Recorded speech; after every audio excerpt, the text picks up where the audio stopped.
Welcome to the show. Thanks for having me. Yeah, man. Let's get into it. I remember when I first came to the United States. I moved to New York, and Derek Jeter was a name that was synonymous with everything amazing. I mean, you were crushing it. You're a legend in baseball. You know, people still look at you and go like, the greatest shortstop of all time. And you've taken on a different journey in your life right now because now you are behind a team.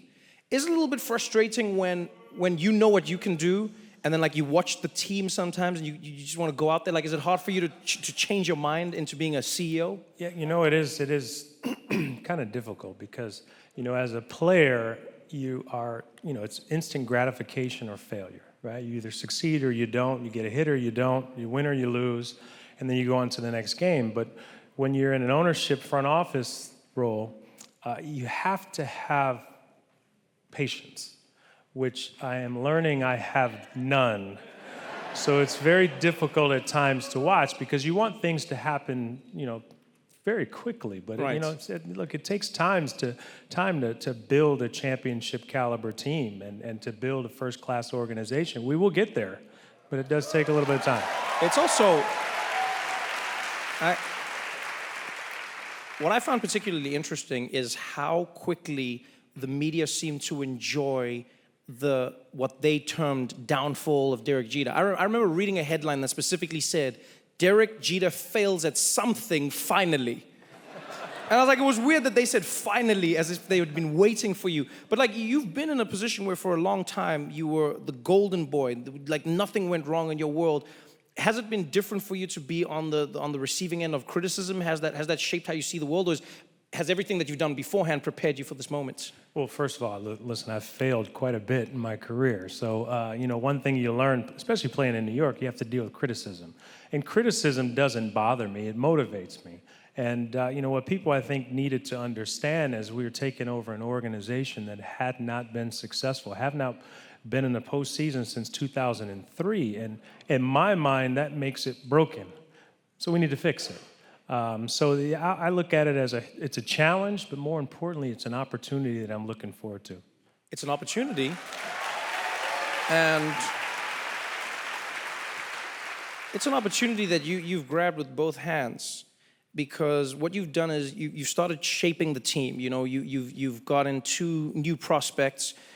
Is it Victor Mesa and then Victor Mesa Victor? I don't know how that works. I feel like it's the same person twice, which is very slick of you. We got 3 Victors for the price of 2, so we're good to go.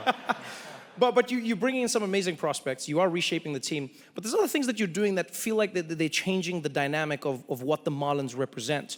For instance, you know, I read that you're changing what the in-game experience is. And something even more interesting is you've encouraged everybody on the team, including yourself, to start learning Spanish. Why? Well, I think, thank you. I think, you know, when you have players, Hispanic players that are coming to the United States, everyone automatically assumes that they speak English.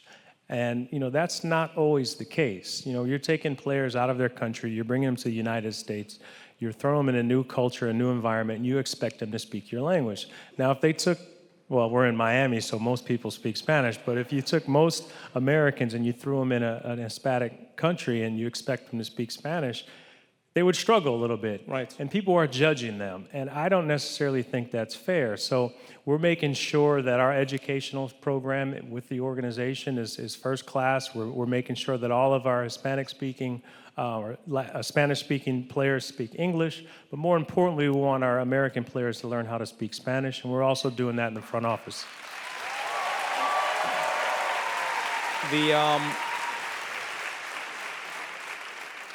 The team, baseball is just part of what you do. You're involved in multiple programs that are related to sport, but not, you know, sport itself. You have an organization that you started that, you know, turned into a website that really has become a platform for many players, many sports people to speak out and, I guess, share themselves with an audience without anyone in the middle. No middleman, no press, no anybody. And one of the more interesting articles that came out of this collective was Kevin Love, who shared his battles with anxiety and depression, and it was a powerful movement that changed how a lot of people saw sports people in general. Why was that so important to you, and what do you think the long-term goal of this project is? Well, I started the Players Tribune. This was right after I retired in 2014. Well, it sounds strange to say 2004 years already. I'm getting old. You are, my friend. It's Yeah. showing. It's showing everywhere Yeah. on your face. You look 25. Well, a lot of you people are getting old too. I can see some of you out there as well. But we started this, the Players Tribune, because we felt as though, look, athletes are human. There's a human side, and we're trying to humanize them. Athletes have interests, things that they want to share with the fan base.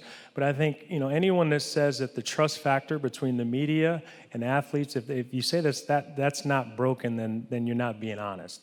And it's amazing what people will actually share if they trust who they're speaking to.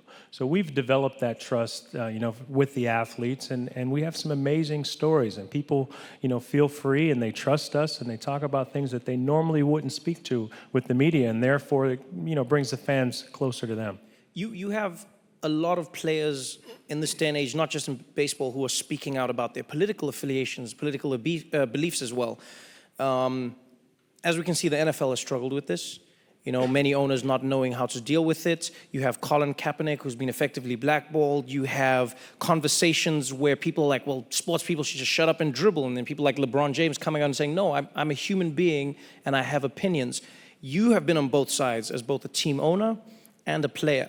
How do you think you work to balance the relationship between what people want sport to be, which is devoid of all politics, and also still giving your athletes a voice? Yeah, well, I think when you're an athlete, you have a platform, obviously, and it's what you do with that platform, which actually is, everyone talks about your legacy on the field, on the court, but I always felt as though it's more important to have a legacy off of the field or off of the court. And athletes, look, they have athletes, they have an opportunity to actually be role models for kids and get out and speak their minds. And one thing we've always done, I have a foundation that I started 22 years ago, and we try to teach our young students that, listen, your voices are powerful, and learn to go get out and speak your mind and be very comfortable doing that. So when you become an adult, you're comfortable doing it in front of a bigger audience. So our foundation, we're trying to make sure that our young people reach their full potential, by promoting leadership development, academic excellence, healthy lifestyles, and social change. Right, and your organization has been really successful. I found this out recently. It's called the Turn 2 Foundation, and you'll correct me if I'm wrong, but I believe you've raised over $20 million that you've awarded to these kids to get into schools, to get into scholarships, to get into programs that move them forward. And of all the kids you've mentored, you have 100% graduation rates. We have. I come from a family where if you have a little, you give a little. If you have a lot, give a lot. So philanthropy has always been very, very important to me and my family growing up. And at the same time, it will be very, very important to the Miami Marlins organization moving forward, because we have a platform here in Miami, and we should be able to give back and affect, as many lives as we possibly can here. I love Miami. I've been here for only a year now. At times it seems like I've been here for about 20 years, but I've only been here for a year. I love the diversity. I love the culture. I love the energy, and we're going to be here for a long time. Derek Jeter, everybody.